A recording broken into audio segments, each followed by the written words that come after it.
Welcome, listeners, to another episode of Pateo Radio. It is now May the 7th, 2014, and my name is Johan Oldenkamp.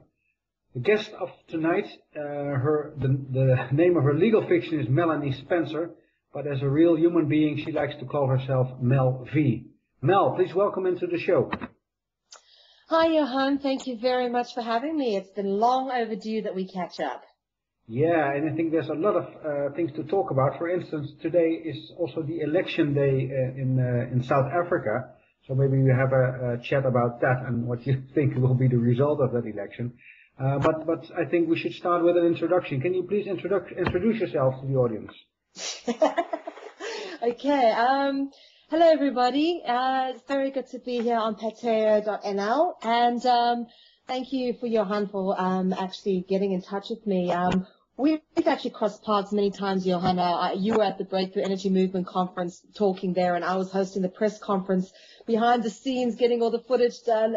So we didn't even touch bases there. We've been in a couple of conferences, and we've kind of crossed paths, and it's wonderful to actually finally catch up with you. So thanks very much for having me, and thank you to everybody who's lending us their ears tonight to catch up on all the information. For those of you who are aware of my work, we're Freedom Central has been running for 5 years, more than 5 years. It's 5.5 years here in the Netherlands. I run it with my partner Richard, and it's an alternative media platform, multimedia platform, which basically we've done everything from. I've written a book which is banned in my home country. I've got a couple of documentaries out. I've interviewed everybody from David Icke to Jordan Maxwell, Marcel Messing. I've traveled quite a few places and done some very interesting things all over the show. Of course, our mutual friend Michael Tellinger. Of course, Johan, you would have met him last year as well, or a couple of years back. So, there's a lot of things that we've been involved with, many different messages, many different projects. And ultimately, I suppose you can describe our lifestyle as ambitious activism towards a fair, just, peaceful, sustainable world. And, there's so many aspects I can cover about myself, Johan. I'm going to let you take the lead here. Exactly, yeah, but we have so much common ground here. That's yes. Really great. I don't think 1 hour will be enough, Mel, but we'll see what we can do, because there's another show after this one, so we only have 1 hour. But yeah, let's start with the book. You wrote book 1, Light and Dark, is the kind of subtitle, and the main title is The South African Guide to the Global Conspiracy. And you just mentioned that it was banned in South Africa. What happened when you brought that book to the openness? Okay, well, I've been writing, just wrote this book, and I actually didn't know what to call it. And when I was approached by a publisher by the name of Robin Jackson from Expand Your Mind Publishers, based in my hometown of Durban, he basically offered to publish it for me and doing prints and everything. And he being in South Africa, I was thrilled to have a publisher in South Africa who was willing to do this. And he previously written a book called Cults, and he'd been in the Jehovah's Witness cult for like 20 years and escaped it. And he goes around lecturing and explains to people how cults work and how to avoid them. So it kind of corresponded with my work in a big way, because a big part of book 2 is I go deeply into cults on every level, cultism, celebrity cults, cultism, ritual cults, etc. So it was interesting that he approached me for my book, but he and his kids started having a bit of a hard time. His kids had to end up staying with family in another city. They were harassed at school. He was attacked in his home. And eventually he just dropped the project after having all these books printed. They're still stuck in a warehouse somewhere. And the reason I know the actual printed versions exist is because on my mother's birthday, bless his heart, he rocks up at my mother's office and gives my mom a copy of my book. So she's got actually the only printed version that is actually in circulation. The rest is stuck in a warehouse somewhere. And when I contacted him, he just said, look, I cannot do this book anymore. And then I contacted Pretoria Library, and they said that the book had been pulled from the library because it was on the banned book list. And I'm still not entirely sure if I can enter South Africa without actually being arrested at the airport. I don't know how strict the embargo is now with regards to information, because they have pulled out something called the Secrecy Act not so long ago. They've been wanting to put that in place, and there's certain elements of it that have actually been enforced by the African National Congress government, which we can get into when we talk about voting day in South Africa. Mm-hmm. But my book basically, it really gets to the heart of the matter. It goes to the Vatican, it goes to the Jesuits, and it clearly spells out sort of one of the biggest problems in South Africa that people don't realize, and that is that Nelson Mandela actually is a Knight of Malta, a Knight of St. John, and that people, worship this guy, made an idol of him, made him the face of a freedom movement, and I suppose it's to recognizing the fake freedom movement, being someone who came out of that, who had to escape South Africa, and now working in, as an activist myself, and recognizing how many people in the supposed freedom movement are actually controlled opposition and perversion, diversion. So, it's a big thing to sort of decode.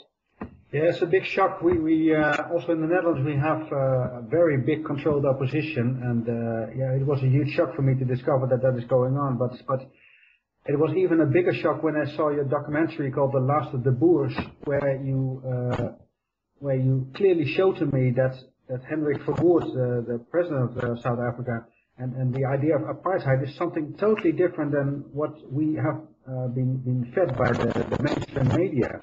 And I thought I knew it all, so to say, but this was something that I did not see coming. And also here, the truth has been turned upside down. Can you explain to the listeners what was the original idea of apartheid, and how was it brought to the public? Yeah, sure. Of course, everybody thinks apartheid's a big, bad word that puts scorn upon the faces of the white people of South Africa, and we should feel ever so guilty about it. And white South Africans carried this baggage for a very long time. To actually unravel all of this and portray it in a way that didn't come across like a white apologist was very difficult, a very sensitive matter to portray. And I'm glad that you've enjoyed the documentary and you clearly got an understanding of what I was trying to say. Apartheid was initially brought about as not a control of one group on another. It was actually meant for the respecting of two people's culture. Not seeking to dominate the other. And it was just about not forcefully race mixing people, forcing one group into another group's language. They actually gave them entire huge homeland state for Bantustans, okay, where they could have their own government, their own judicial systems, and do everything in their own language. They didn't have to have language for the white man. And what was very evident is that all that was being given to them in the 60s by Dr. Verwoerd, and that wasn't what the oligarch and the Vatican wanted, which is why they killed Dr. Verwoerd. What they wanted was control over everything. They didn't want these self-controlled little states within Africa. They wanted control over everything. So it didn't suit their agenda, and what they did then was they took the word apartheid and turned it into something that it wasn't. That they actually made it seem like the policy of apartheid was oppression, when it wasn't. It was actually about respecting each other's cultures. Now, this is very obvious when you look at what was going on in Canada and Australia at this very same time in the 60s when Dr. Verwoerd was killed. In Australia, at the very same time, the natives of Australia weren't even given the status of being human. They were classified in a census, a national census, as being fauna and flora, which means they were classified as being lower than animals. They were classified as plant-like. They weren't even given the status of being human. All this whilst in South Africa, okay, we were giving these people self-governed, independent homeland states, okay, and actually respecting their culture and not trying to dominate them by drawing them into our language and making them give up what they want and come work in the city and the mines and whatnot. Yes, there was that going on. But there were other options as well to go back to their traditional tribal homelands. And that has never benefited the oligarchy that always wanted us to be enslaved and working for them, not free and independent. It's the same pattern. You just have to look at it, simplify it down, take away the details and look at what it's really about. And it always comes back to the same old thing. Yeah, it's really shocking. How they were able to pull this fraud off and make us believe that apartheid was something bad. Even today, I got an email from one of my newsletter readers who said that I clearly made a mistake because I now was defending apartheid and that was something I should not do. Well, people are so brainwashed; they're not even able to think anew and look afresh to what was created there by Dr. Forward. So I'm really happy with your documentary. Everybody who has not seen it, please, it's not that long, only 1.5 hours. The Last of the Boers, and of course, especially the people from the Netherlands, because it's also our heritage somehow. We people from mostly the Netherlands, but also other countries, Germany and France, of course, but mostly Netherlands, went to South Africa, and it's what we created there too. So, and we see it in the language as well. I have a question, Mel. How did you end up in the Netherlands? Why did you went in exile to this small country? You know, it's funny that because I was actually living in London for 10 years, and my husband's Dutch. He's born in Rotterdam, and the love of my life, Richard, we're married for 13 years this month, and met him in London, and we got married there. We had a life there, and I worked in mainstream media, and I was modeling and doing fashion styling, and then I got into TV presenting and producing, and I inevitably realized just how the more you get into it, and the deeper you get into it, and the more different areas you work in, the more you start to see the whole picture of media, which is that it's in effect just incredibly evil, and it's all entirely fake and designed entirely to manipulate people. And I was involved in the process of creating that manipulation illusion, in form of creating these productions. So I had a complete breakdown because it's like a sort of a conscience crisis in a way. That I was very unhappy. I hated the low negative vibration of London, and we kind of just went for a weekend to Holland to visit my family-in-law, and then whilst we spent this weekend here, we decided we were going to move there, and that decision was probably the best decision we ever made, because I left mainstream media in London and came over to Holland, and because I couldn't speak fluent Dutch, I was not able to work immediately, and I spent a lot of time just thinking about stuff. I didn't have friends around me, didn't have family around me. I spent a lot of time on my own. I started going to Bikram yoga every single day, so I was getting that good balance of meditation and cleansing aspect into my body. And I started to engage on another level. And just one day I walked into a coffee shop around the corner from the yoga place that I used to go to, and someone it's like what I was attracting to me at that time. Someone I got into conversation with gave me a little piece of paper with the word Zeitgeist written on it. And of course, I took that home, I Googled it, and I basically didn't leave my computer for a couple of months. And just started doing research, and that was the start of my books as well. And that was like about over 5 years ago now. That was the start of Freedom Central as well. So it really, the move from London, getting out of the mainstream, and then coming here and sort of engaging in this process that became what I thought was my emancipation. I thought we were freeing ourselves from London and moving to a more free thinking country. And that is the impression Holland has always given off. But when you get here, you realize that actually it's one of the most controlling countries and one of the most oppressive in terms of the way they've got you in the net when you're in the system. Things like debt sanitation and all that. Those are things you don't really get in places like England and America, these debt sanitation programs and stuff they have here for people who are struggling financially and stuff. It's complete slavery. It's a complete joke when they say Holland is a free country, just because they have certain laws which are relaxed with regards to the sale of cannabis and prostitution laws. It doesn't by any way mean that this is a free country. And this is another part of the freedom illusion I've had to deconstruct. We came here to seek freedom, and yes, in a way, we found our own personal freedom through the information we discovered, the people we met, the wonderful people we've happened to interview. Desiree Rover gave us our first interview. I'm sure you know Desiree Rover very well, I'm sure. Yep. Wonderful lady, and she's a cornerstone of Freedom Central, an absolute doyen of the alternative media world, and one of our dearest and closest comrades and friends and companions. And she helped us in a lot of ways, sort of connect and reach out to other people, and it's been an organic growth here with that. And we've had an interesting time, a lot of interesting connections made, a lot of interesting work done, and of course I used all the talents that I had evolved through my work in mainstream media in London, and decided to actually, instead of creating the illusions, rather create content to deconstruct the lies, and I guess this is what I'm doing now. Yeah, great, yeah. Yeah, when you talk about the Netherlands, that it's actually not as free as most people think from abroad. That's the same with apartheid. It's totally different, and also here the so-called freedom in this country is just very fake. That's at least what I experience. Let us look at the date of today, because the elections are today in South Africa. What do you think? How will the Ubuntu Party do with Michael Tellinger? Oh, yes, our dear friend Michael. I know you know Michael quite well. You worked with him at the Breakthrough Energy Movement Conference. Mm-hmm. Yes, I've worked with Michael in a couple of countries now, and yeah, interesting. Now, this is my spin on things, is that I guess I am a bit of an idealist, and I don't believe that we can create a new paradigm with the same level of thinking that created the old paradigm. Yeah, we just simply can't do that. So for me, politics and politicians and presidents and stuff, as well-intentioned as the Ubuntu Party is, I think what they're doing is they're taking new paradigm ideas, they're playing an old paradigm game.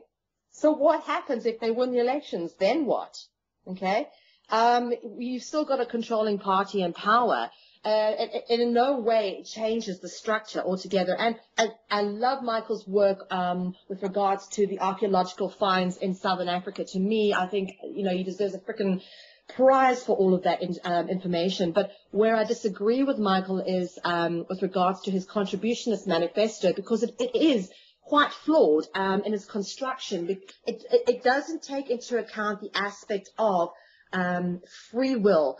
Yes, we all contribute to creating society, and that determines sort of how much value we have through our sacred labor that we contribute and our ideas and our efforts. But who's going to be the one that contributes to, I don't know, mopping up the floor at a disco when someone's gotten sick on it or something? We just don't have a society where, there are going to be those that are going to want to contribute to the bad jobs, the really nasty jobs. And until we actually have the technology in place to replace a lot of the manual labor, which is why I'm a big fan of the Venus Project, because they actually have solutions to free humanity from manual labor and menial jobs. We can't really be idealistic about, that sort of thing. It's all very good and well to come with these ideas of using our sacred labor, but and we supposedly contribute through our own free will. I just don't see people willingly contributing and wanting to do the nasty jobs. What Michael's suggesting, the only way it could work is if our society completely changed and we didn't have things like public spaces where lots of partying and drinking goes on. So there goes all the discos and nightclubs, and no one really wants to, be cleaning up the dishes in a restaurant. So let's just get rid of all the restaurants in South Africa too. And that's our entire sort of social life gone. And then, then contributionism can work, because then there's no nasty jobs anymore.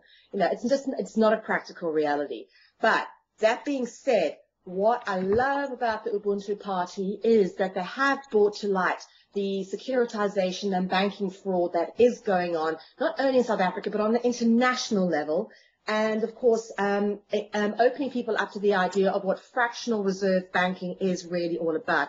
And that is the entry point, as far as I'm concerned, into this information, because we've got at least half the population of South Africa living in utter poverty. So I think, tackling the issue head on, the biggest evil, which is the money, this is where Michael Tellinger gets my thumbs up. And I do think if any party is going to win in South Africa, it really should be Ubuntu, because,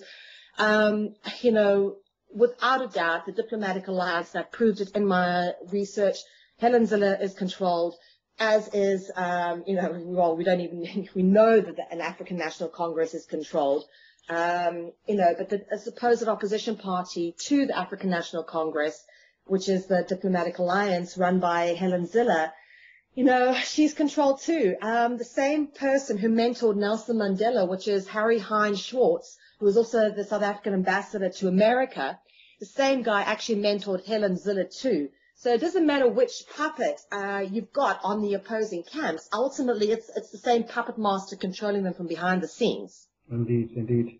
Yeah, I had a bit of a déjà vu. In 2012, we had in the Netherlands elections, and I was the party leader for also a new party, and we said the same things about the fractional reserve system and so on. But what I like about, and we didn't make it by the way, and I didn't try to see a kind of score, in between score, how do you call it, a kind of prognose how the Ubuntu party is doing, but I couldn't find anything, only that they say that the ANC will win again with 63% or something. But what I really liked about the Ubuntu party is that they say they want to give free energy to everybody, free electricity.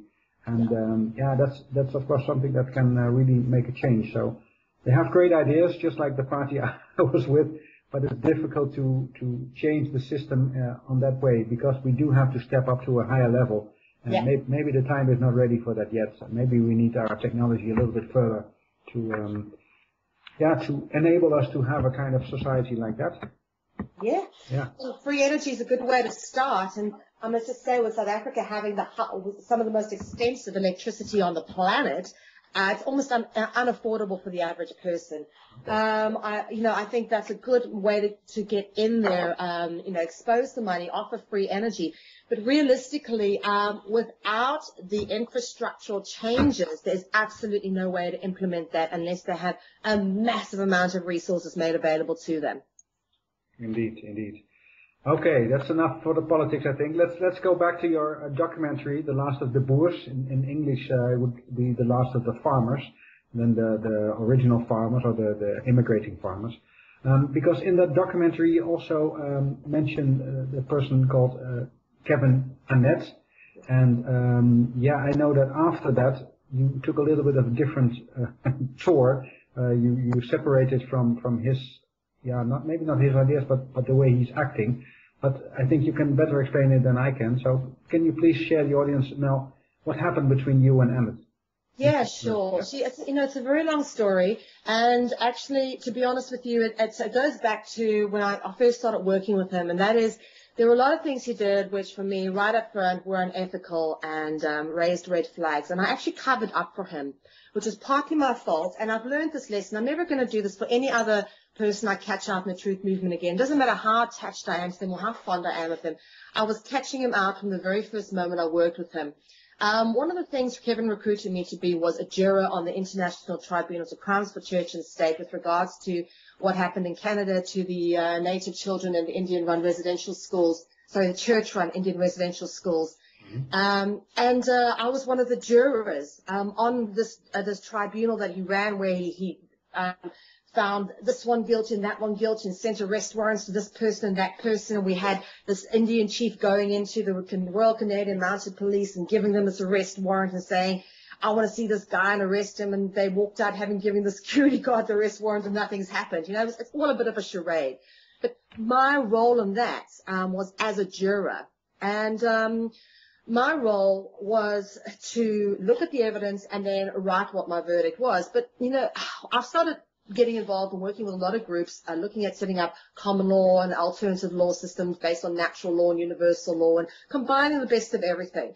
And the one thing you do have to be when you are acting as a juror is sworn in or oath and bonded. There has to be some contractual agreement, some premise, some understanding upon which you engage on this contract, a contract consideration. That old argument, if you have a contract, there has to be some form of consideration. Mm-hmm. Your consideration then has to be agreed upon by you, and that has to be certified, so you know the conditions upon which you are acting in the capacity of a juror. And that's just, as far as I'm concerned, honorable legal due process. Well, Kevin Annett, for a start, didn't swear me in to be a juror.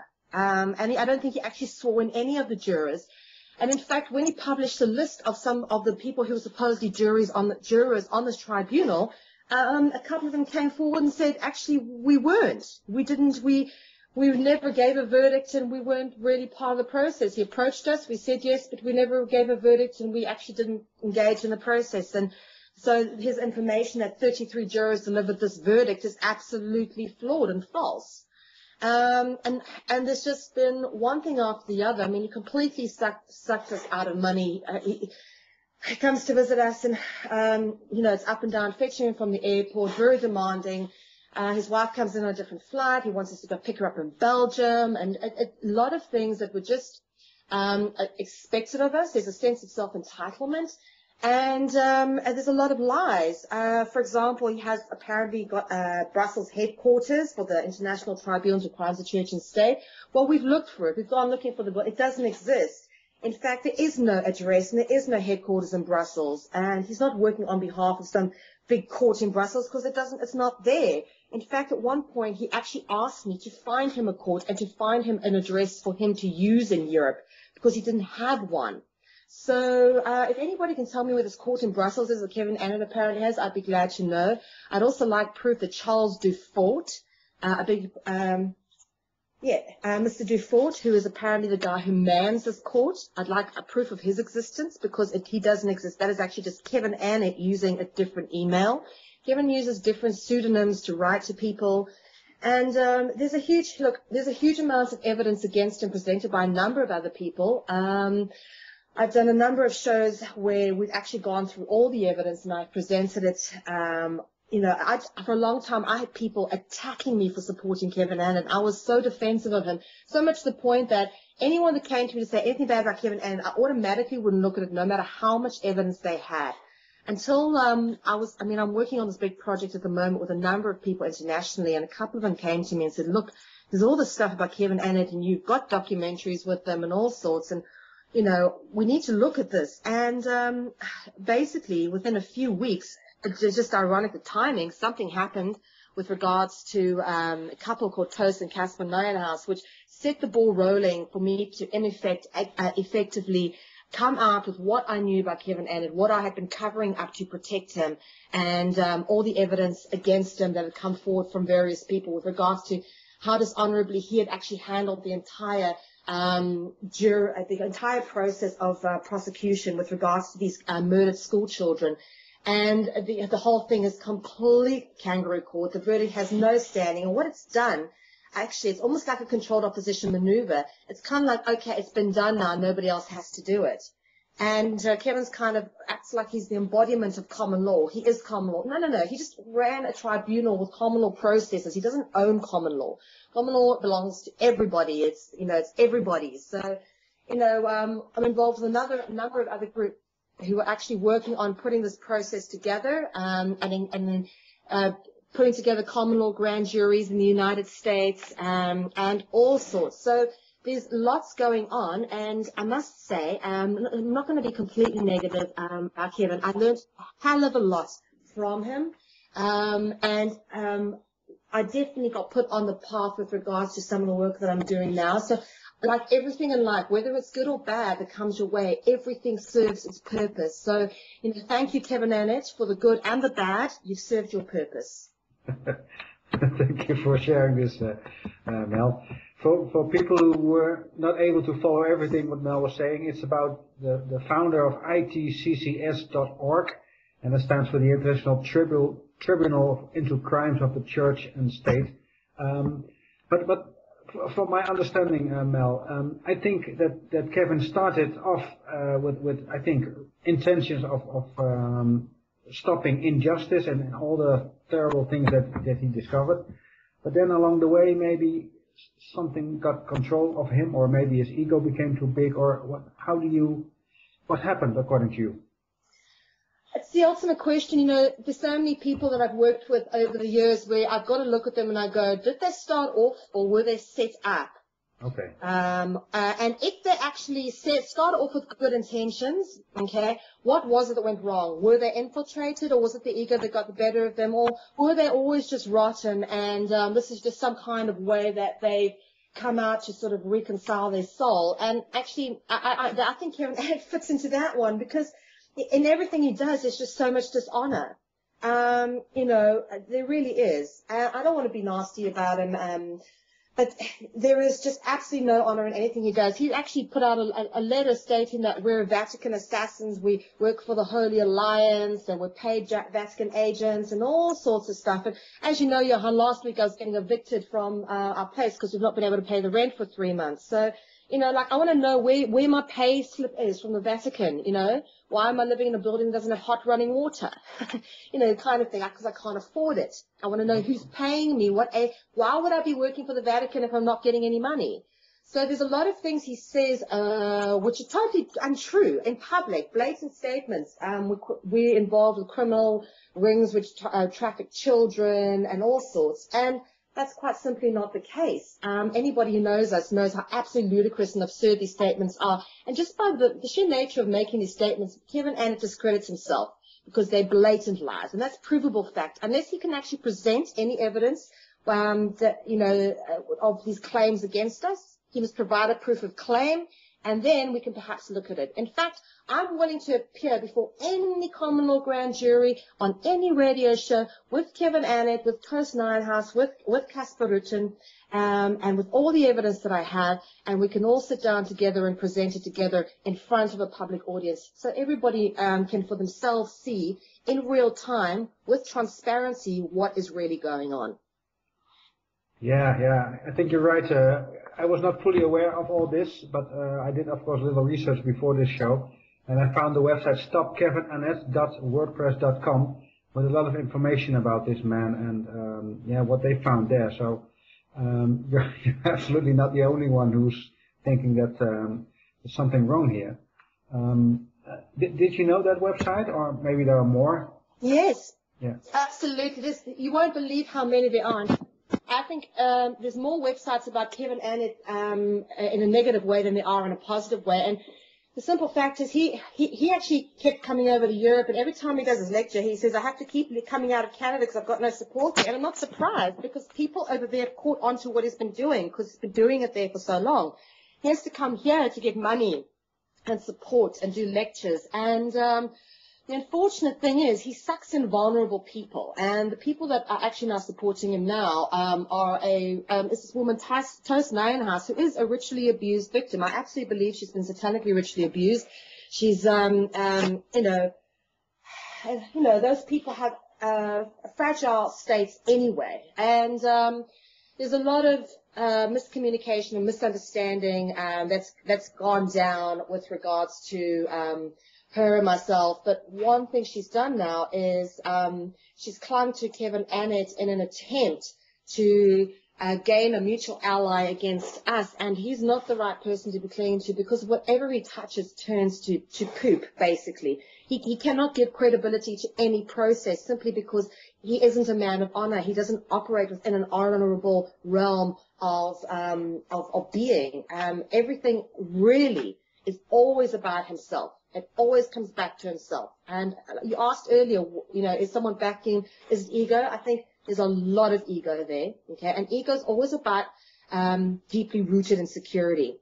And then again, you ask, there's certain things about Kevin Annett which don't add up. For example, the fact that his mother is very high-ranking senior executive in the water company in Canada that actually stole a whole bunch of water away from the Indians. But here Kevin Annett is supposedly fighting for the Indian children that got murdered, So there's a lot of discrepancies and contradicting and conflicting stuff. I think perhaps sometimes he was set up. He is controlled opposition. He travels a hell of a lot. He gets a lot of funding. He travels internationally several times a year, something I've not been able to travel internationally for 5 years. Just there's no money in alternative media. You don't do it for the money. He doesn't seem to be short of any. So I want to know where he's getting his funding from and how he's able to continue the way he does, considering how little support he's got. In fact, I think his most recent presentation here in the Netherlands, he had to cancel it, claiming fears for security. But actually, I don't think anybody wanted to come. He just didn't have the numbers. Yeah, of course, and it's better to say that he's threatened than that there are not enough people to want to listen to him. You mentioned the name of Toos a couple of times, and also Casper Ruiten and Toos Nijenhuis. You actually interviewed Toos and her story. I don't think we should go into these two people, but they're both in the Netherlands, and most of my listeners are in the Netherlands, so they probably heard about them in relation to Kevin Annett. Is there something you want to say to them or to people who are in contact with them? I am still hopeful that the issues between myself, Toos, and Casper can be resolved in an amiable and amicable way. And I'll tell you why. First off, we are in Holland together. It's a small country. The satanically ritual abuse circles and victims, it's a close-knit networking community, and we cannot be divided. I understand that it's complicated when you're working with people who have been satanically ritually abused, that sometimes in their minds they perceive things differently to people who haven't been abused, or there's deep psychological scars and things, and they all play out in the way they interact with information and interface with certain energies. And I don't hold against her anything that has transpired. All I want is for her to love herself free and to come to the table and talk. We held nothing against them. They know exactly what happened. We know exactly what happened. We've acted in complete honor. They unfortunately let things get out of control. They've been going behind our back, slandering us and trying to discredit us and all sorts with absolutely no evidence whatsoever. And of course, that's fine. They only do, to me, I believe, when you point a finger, three fingers are pointing back at you. They're only damaging their own reputations. They underestimate who I am and how strong the work of Freedom Central is, and the reach and the influence it's had on people. The few things they have to say is not going to destroy us. So they're wasting their time and their effort with what they're doing. What they really should do is work on actually coming together, work on resolving the conflict. For me, that is where humanity needs to be moving towards. We're not always going to agree. And to say that we all need to agree is like saying the only acceptable outcome is an outcome where everybody has the same opinion and we all agree on the same thing. I mean, could you imagine a world like that? I certainly don't want to live in a world like that. That would be freaking boring. So we need to agree to disagree, and let's put it aside. There's a lot of satanically ritually abused people out there who I'm now going to be helping, because I've been approached by a foundation to do some more work on exposing the stuff. I'm going to be doing some more work with Marcel Verflussen and his group, trying to bring awareness to this unfortunate thing that goes on that's just swept under the carpet. And it's a very difficult thing to do, because it puts us in a position where we're always targeted, and we have been. I've been married for 13 years, and I want to have kids, and I just won't have them because I don't want to put them in the way. And at the moment, the work I'm doing now is so valuable. It's so important to get this information out there. So I really would appreciate the respect and support of all those people who've been satanically ritually abused. Anybody who wants to come forward and give information and be a part of this project of exposing this and bringing light into these very dark parts, please get in touch.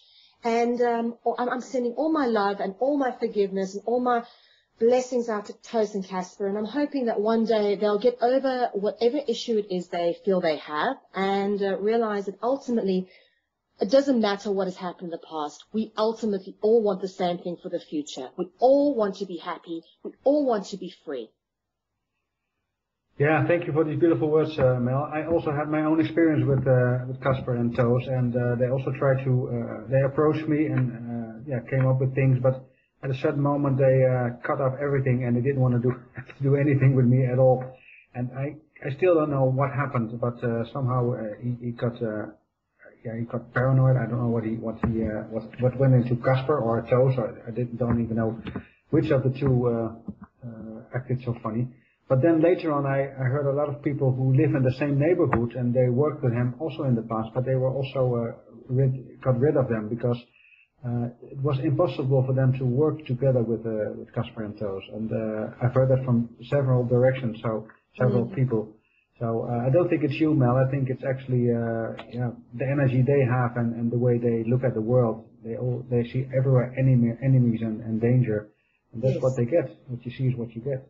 Absolutely, that's what they attract to them. And I have absolutely no doubt that that Toast is ritually abused. And in fact, you and I can talk more about this off air. But what I will say is that to a certain extent, we're all abused, and we can't judge anybody else for the way they process things, and I don't hold it against them. What I will say is, yes, I have to concur with what you say. Working with them was incredibly difficult, and in the end, we actually, I had to give. They threatened us with police and everything, and I had to give them a cease and desist order to please cease and desist harassing us. I mean, that is how bad working with them became. So thank you for actually informing me that there are other people who have had issues with them, because I'd hate to think that it is only me, but it's the same pattern. You know, it's the same pattern for Kevin Annett. There's loads of people who've had the same experience as me, the same pattern for Ters and Casper. And what's funny is now they're drawn to each other.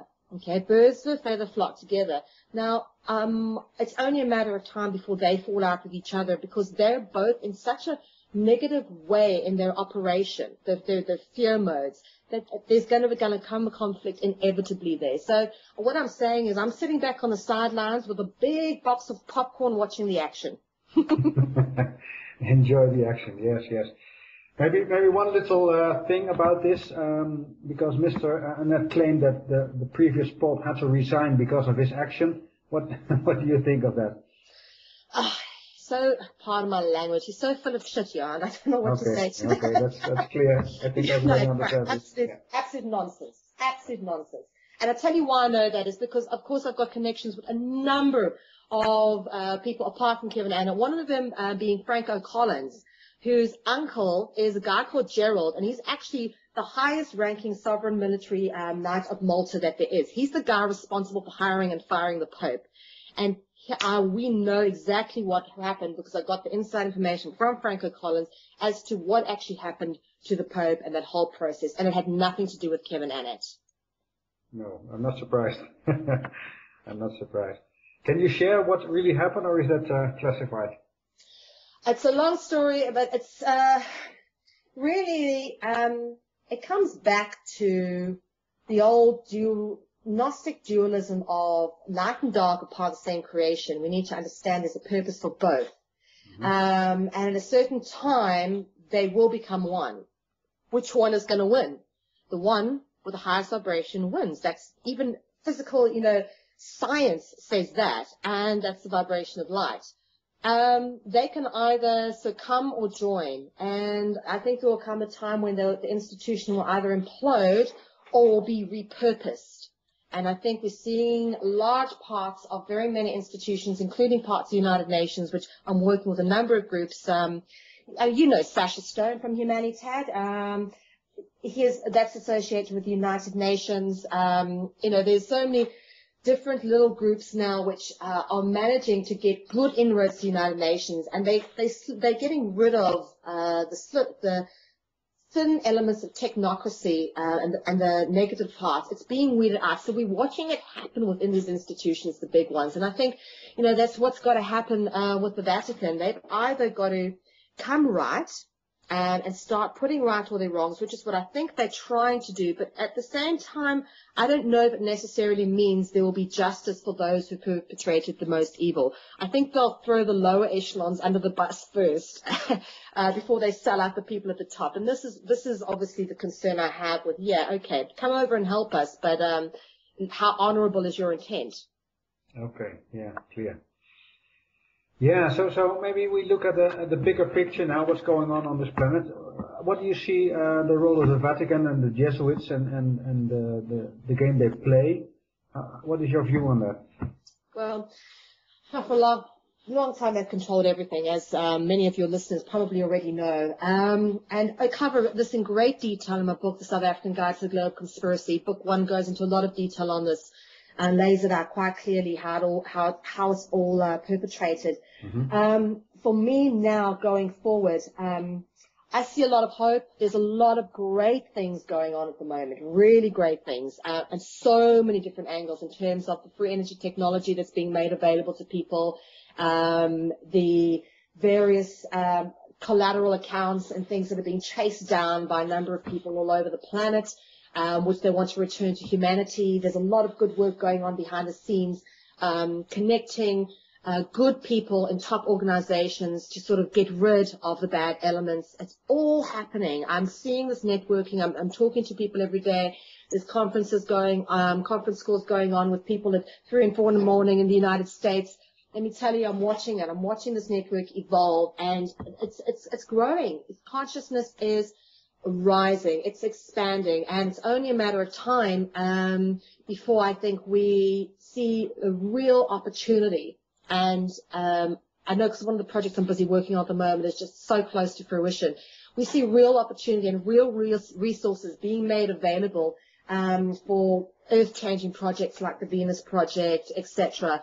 So I'm optimistic, and I think there's a lot of great things going on. And of course, I'm totally and fully in support of everybody's efforts of being and doing, even Kevin Annett, because raising awareness about common law can't be a bad thing, even if he comes at it from a dishonorable place. So everybody's message at this stage, I think, is important. And even, like I say, there's no such thing as bad publicity. Even the alternative, the controlled opposition in the alternative media, they play their part too, Johan, because even though they are controlled, they still act as an entry point for a lot of people into this information. I mean, people like Alex Jones and David Icke, who without a doubt are controlled opposition.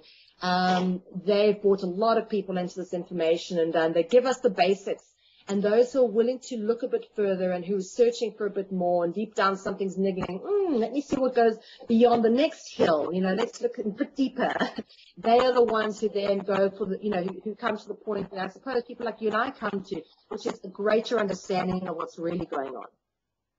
Yeah, thank you for sharing this, Mel, because, I sometimes have a little tendency to be harsh on those people, but you're absolutely right that they have a really big contribution to the whole process. But at a certain moment, you have to disconnect yourself from this controlled opposition websites because they're not really bringing you anything. But in the first stage, they're really doing a great job because they help you to get to disconnect from the mainstream. So that's the first step. So that's good. Yeah, they drive me crazy too. Don't worry, because one of the things that I think annoys me about them the most is they make money off spinning up half truths with a whole bunch of lies, and that is where it gets me. They bother me on that level too. But you know what? I've actually just come to accept that everything serves its purpose, and those who are wise enough to search more and think for themselves will work it out eventually. Yeah, sometimes there's a little strong echo, Mel. I'm not sure if you hear it, but I think that means that somebody's tuning in on our frequency, and that we are really saying important stuff for the security agencies or whatever they like to call themselves, the information agencies. Intelligence agencies, I don't think it's really intelligent what they're doing, so I don't like to use that word. But yeah, it's something we have to deal with. I'm happy that we're still on the air. Everybody plays a role in the big play, and everything is good, so that's great. But everybody also should take responsibility for their own information, for their own truth, for their own knowledge. So don't rely on anybody, not even on you or me, I think, but rely on yourself and take information from every way you can to see what's really going on. And how do you look, for instance, at the situation in Ukraine, for instance, and Crimea and what is going on there? Do you think it will escalate, or is it just a little bit of barking dogs? I think anything you see on mainstream media is there for a purpose, to create public opinion. Now, you've got to understand what opinion is being created here. It's always a support for a particular agenda, okay?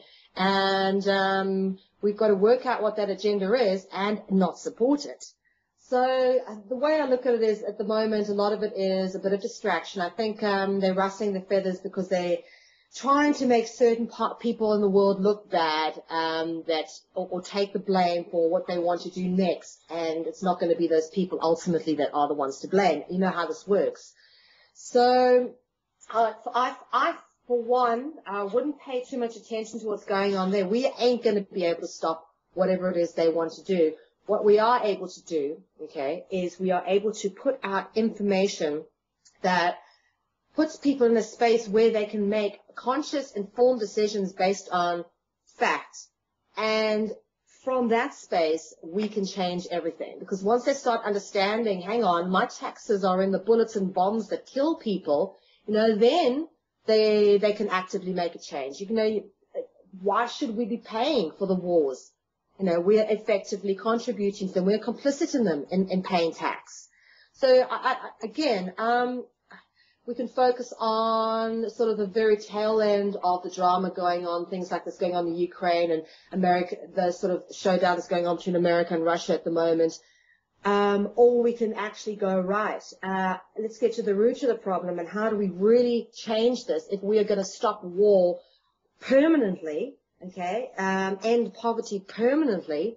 How do we most cleverly affect it? It's certainly not going to be you or me standing in front of a tank or, trying to stop a drone plane. We'll be finished. We've got to be smart about how we tackle this. And at the moment, I can honestly say there's just the most incredible groups of people all over the world connecting together and putting together plans.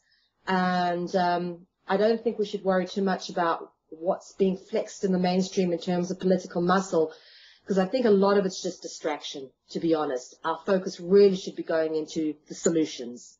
Exactly. Yeah, I'm really happy that you shared that previously in the show, because there's a lot of good things going on behind the scenes. And most people were really enthusiastic about 2012. They thought now it's going to happen, but they were disappointed that no big things happened, no big change occurred.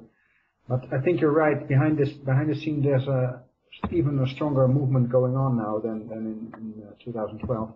But it will take some time before it has effects. Is that also the way you look at it? Yeah. Rome, they say Rome wasn't built in a day, and it won't be deconstructed in a day. It certainly won't be repurposed in a day. Look, the cabal are holding on for dear life, and they're clutching at straws, and they're really greasing the works with a lot of the projects that we're involved with. I mean, we're constantly battling against things, but I would say that we're all making headway. Otherwise, I wouldn't still be doing this. Trust me, Johan, it's been a really, really rough ride for us. But, we're in it for the long haul. And the way I look at it is, it's not just my own personal freedom that I'm seeking. I perhaps want to still have kids one day, and I just don't see my children being able to inherit a fair, just, peaceful, sustainable world unless that is a realistic expectation for every child on the planet. So it can't just be about the microcosm, which is us in our little solipsistic existing world. Everything we do affects everything else, and we need to realize that. Even the thoughts we put out there, a massive effect in the environment. Once we've moved past this whole complete slavery system, we're no longer suppressed. And I do see that in our very near future. The next battlefield for me in terms of humanity, okay, is going to be a battle of ideas. The future for me definitely is a battle of ideas. We learn to use our thoughts in such a way that is constructive, because I see us evolving in such a way that if we don't, we will have such deep, dark psychological forces that we'd be able to destroy entire universes and planets. So for me, it's a case of we now need to step up. We now need to train ourselves out of this negative programming into constructive and positive thought processes, looking forward to creating, a positive, holistic, evolving, a constructive paradigm, which, we don't currently have. Yeah, I think so too. I'm working on that paradigm, by the way. I've called it holy science, but we'll talk about that maybe later. Yes. But I think we need a paradigm that is holy. That means that it's about the whole of everything, and it's connecting everything. But I think you're right that we as humanity need to first step up in our consciousness and and learn to understand that it's us who's holding our development back. And I also think with free energy, or the way you like to, any other name you can call it, 0 point energy or whatever, it's also we that is blocking the development of it. Our consciousness is not yet ready. We still think in scarcity, and that's why there is no abundance. So, but yeah, it's not the guest. You're the guest, so maybe you can comment on this. Oh, I tell you, scarcity and abundance, one of my favorite topics. Look, I grew up in Africa. 23 years I lived in South Africa. So I know the scarcity and abundance thing and the contrast of it there. We've got the widest gap between rich and poor in South Africa. Okay. And, it's just actually so incredibly vast. This contrast is ridiculous. So for me, one of the things why we've got to equalize it, because I've seen the devastation of extreme poverty, and I've seen the abuse of the incredibly rich and the vast gap in between.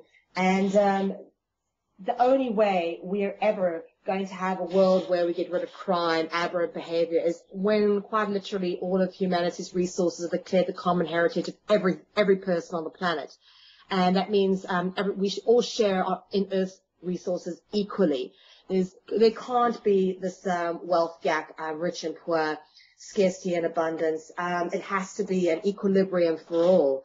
And I think that's a difficult concept for a lot of people to get their heads around, because what you have is, okay, you've got those people who perhaps have worked very hard for everything they've got, now thinking, what, everything I've worked for, I perhaps have to give away to someone who hasn't worked for it. You know, so there's a lot of fear involved with trying to introduce these concepts to people. But what we need to explain to people is that once we actually have everything cleaned up and going in the direction we want to go, our planet will actually experience a quality of life that even the richest people haven't experienced yet. But because we haven't had or allowed ourselves the freedom to think beyond our existing limitations and our paralyzing programming put on us by mainstream, we unfortunately just, you know, can you imagine a world without money? I say this to people. What would you do when you have no restriction on being and doing, when you have absolutely no restriction in terms of resources available? What would you create? What is it you do with your life? You know, and most people, they haven't even thought that far. They've never dared to. And this is it, is we actually have to start, to use a cliche, we need to dare to dream. Because until we start daring to dream, okay, we're always just going to be stuck in the victim mentality that we imprison ourselves in. You know, self-empowerment starts with us, and it starts in our own minds. Yeah, fully true, fully true. Yeah, I'm listening to you, Mel, and I'm so happy with your positivity and your because we've talked about a lot of things that are not too positive at all. But your vibe is constantly positive, and the way you look at life in your situation, even the personal things you shared with us, which are neither really positive, but still you keep on focusing on the glass that is half full and where we're heading to. So I really want to thank you for your take on that, and the way you somehow bring that energy along, because I think not only me but also the listeners will surely have got it. So thank you for spreading your positivity. Oh, Johan, thank you. You know what? I've been wanting to talk to you for the longest time. I am truly honored to be finally speaking with you on your radio show, and I'd love to come back and chat with you again. In fact, I think I must actually come around to your place for a cup of tea, and we can spend the afternoon having a chat.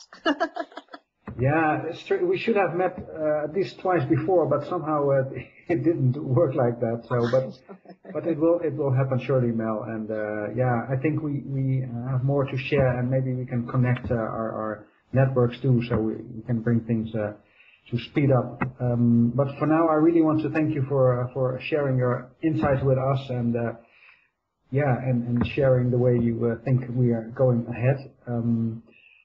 And I'm also happy what you said about Ukraine, because next week I'm going to a neighboring country of Ukraine, to Romania. I'm giving a 1-week training in holy science. So if it would actually be quite risky there, I would rather not felt really good at ease there. But you've comforted me. Nothing will happen. So thank you for that too. No worries. You know what? We create the enemies that we fight. So the way I look at it is, if you don't fear anything, there is nothing to fear. Exactly. So we should not let ourselves be thinking that there are enemies outside. There are no enemies outside. Exactly. Even the enemy inside is a friend of us. It's a dark friend, but it's also there with a purpose. So. Exactly. There to teach us something important. Exactly. So, yeah, great. Anyone who wants to know more about Mel, please go to her website. It's freedomcentral.info, and also a lot of old radio shows are there in the archive. And I will put some recent shows of you where you were a guest. I think it was the Blogspot, if I'm correct. I'm not sure which one it was. I'll find the links. You send them to me. I'll send you a couple of links, Johan. Yeah, the Blog Talk Radio. That's the one I mean. I'll put them there too, so that the listeners who think Melanie has a lot of interesting things to say can also listen to those broadcasts. And so for now, Melanie, thank you. Mel, thank you very much for being my guest. Listeners, thank you very much for listening to Pateo Radio. Next week we'll do an old show, and my newest live show will be after I'm back from Romania. Bye for now.